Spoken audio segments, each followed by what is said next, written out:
insonning eng qadimiy va eng kuchli tuyg'usi qo'rquvdir. Qo'rquvning eng qadimiy va eng kuchli shakli bu. Qorong'ida uyda yolg'iz qolganingizda nimadan qo'rqasiz? Zulmatning o'zidanmi? Yoki uning ortida yashiringan narsalardanmi? Yoki stulning suyanchig'iga osib qo'yilgan ko'ylakni uyingizdagi begona odam sifatida qabul qiladigan fantaziyangizdanmi? Bir kun kelib bu qo'rquv haqiqatga aylanishi mumkin.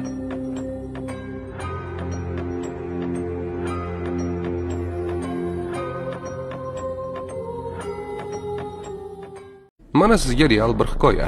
Amerikalik Flip Peters yotoqxonasida o'lik holda topilgan. Unga revolver, tutqichi va temir bo'lagi bilan 30 martadan ortiq zarba berilgan. Uydan hech narsa qolmagan va eng g'alati tomoni shundaki, uydagi barcha eshik va derazalar ichkaridan qulflangan bo'lgan. Filipning rafiqasi bu vaqtda kasalxonada edi va bir necha oydan keyin u uyga qaytganida unga qarovchi xizmatchi kerak bo'ladi.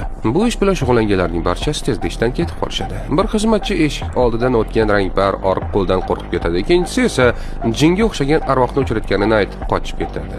Natijada beva ayol o'g'li bilan yashashga majbur bo'ladi.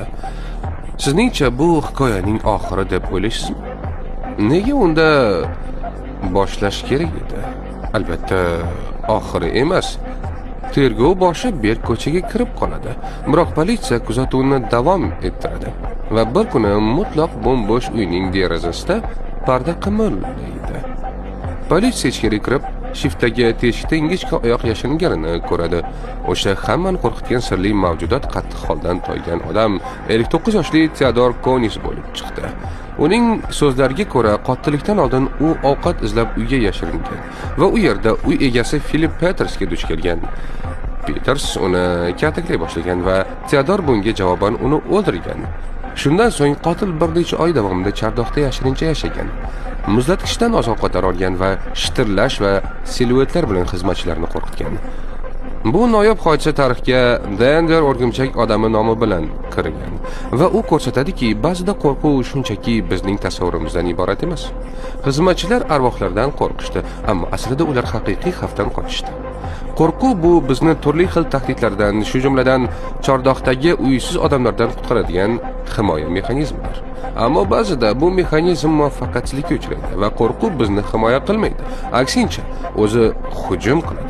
Sariq va umuman har qanday rangdan qo'rqish, bulutlardan qo'rqish, kindik qo'rquvi, o'tirish qo'rquvi, xorijiy tillardan qo'rqish, 8-raqamdan qo'rqish, hatto yer yong'oq yog'i tanlayga yopishib qolishdan qo'rqish ham bor. Osmon va kapalaklar qo'rquvi ham. Qo'shimchasiga kapalaklardan qo'rqish nima? Nimaga hayron bo'lyapsiz? Menimcha bu ular kapalaklar va bobolardan qo'rqish ham bor. Agar bu qandaydir hazil deb o'ylasangiz, uni qanday ko'rinishiga qarang. Very good. Okay, very good. And now. Sayyorada shunchalik ko'p fobiyalar borki, hatto fobiya ham mavjud. Ya'ni fobiya qo'rquvi. Kulgili fobiyalar albatta bizni quvontiradi. Qo'shilaman, o'zim ham kulaman. Ammo bunday fobiyalarning baxtli egalari hazilga umuman moyil emasdi. Yo'q, qo'rqish yaxshi, lekin qo'rquv va fobiya o'rtasidagi chegara qayerda? Qo'rquvning asosli sababi bor. Misol uchun, yuzingizga tushgan o'rgimchakdan qo'rqish odatiy hol. 15 metrlik qoyadan suvga sakrashdan qo'rqish ham normal holat.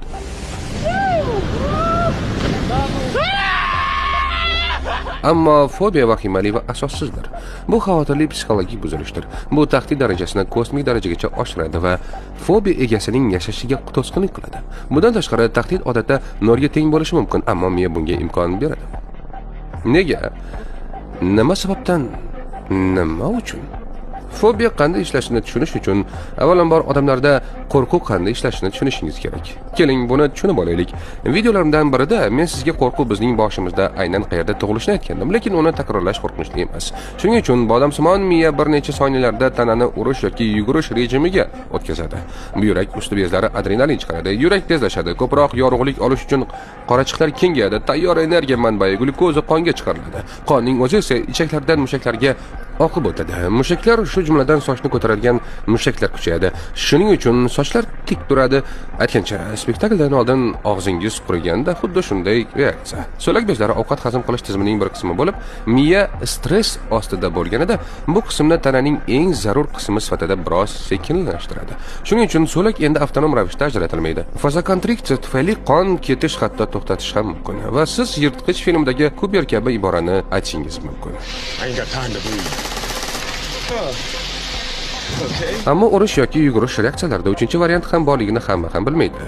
Joyida qotish. Ko'p odamlar masalan mashina ularga qarab tezlikda yurganda qotib qolishadi. Mana ular piyodalar o'tish joyiga yugurib chiqishadi. Avariya va tamom.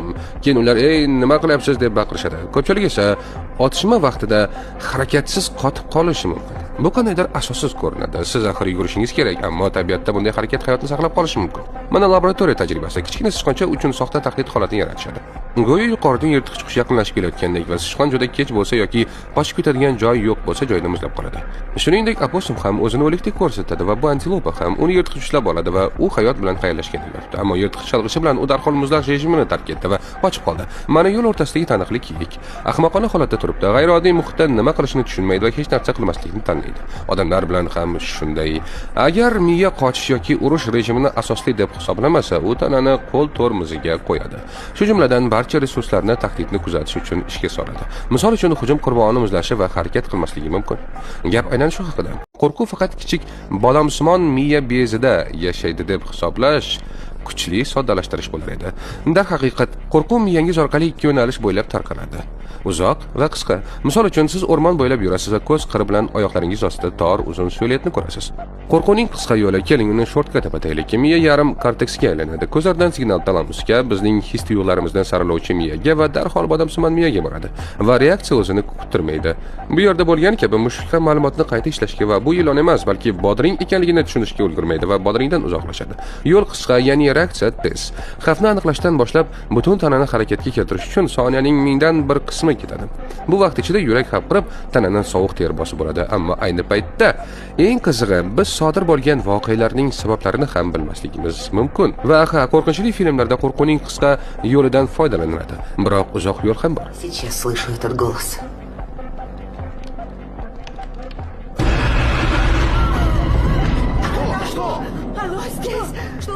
Va bu yerda kontekst muhim rol o'ynaydi. Ya'ni sizning atrofingizdagi va potensial tahdid atrofida sodir bo'layotgan narsalar. Miya yarim kontekstida uzoq yo'l o'tadi. Bu yerda esa tahlil qilg'in davom etmoqda. Ko'rilgan narsa xotirasidagi barcha tanish narsalar bilan taqqoslanadi va hukm chiqariladi. Bu xavfli ilon yoki qandaydir shlankning bo'lagi yoki bu yerdagi ikkita holat singari marhamat, hayvonot bog'idagi sher yoki savanadagi sher. Faqat bitta trigger bor, ya'ni sher, ammo kontekst boshqacha. Bu yerda miya qafasni ko'radi. Bu baquvvat. Shunday qilib sher sizga tahdid qilmaydi. Puls bir tekis bo'lib qolaveradi. Bu yerda esa yovvoyi tabiatda sher hujum qilishi mumkin va miya tanada adrenalin bo'ronini boshlaydi. Uzoq va qisqa yo'llar bir vaqtning o'zida ishga tushadi. Lekin nega? Bu tanani vaqtni behuda sarf qilmasdan harakatga keltirish imkonini beradi. Bu qushda mashinani isitishga o'xshaydi va agar uzoq yo'ldan keyin tahdid tasdiqlanib qolsa, tana allaqachon tayyor bo'ladi. Mushaklar qonga to'lgan, faqat gaz pedalini bosish qoladi xolos. Shunda tana mana bu mushaklarda bo'lgan kabi darhol eng yuqori quvvatga yetadi. Avvaliga ular mumkin bo'lgan qochishga tayyorgarlik ko'rish uchun hushyor edilar va ular umuman nima bo'layotganini tushunishlari bilan darhol gaz berishadi. Darhaqiqat, siz hozir tiriksiz, chunki miya uchun shlankni ilon bilan adashtirish ilonni shlank bilan adashtirishdan ko'ra kamroq jiddiy xatodir. Haqiqiy ilonni o'tkazib yuborgandan ko'ra shlankni million marta ko'rib ilon deb xato qilgan ma'qul. Men aytdim va siz buni tushunasiz degan umiddaman.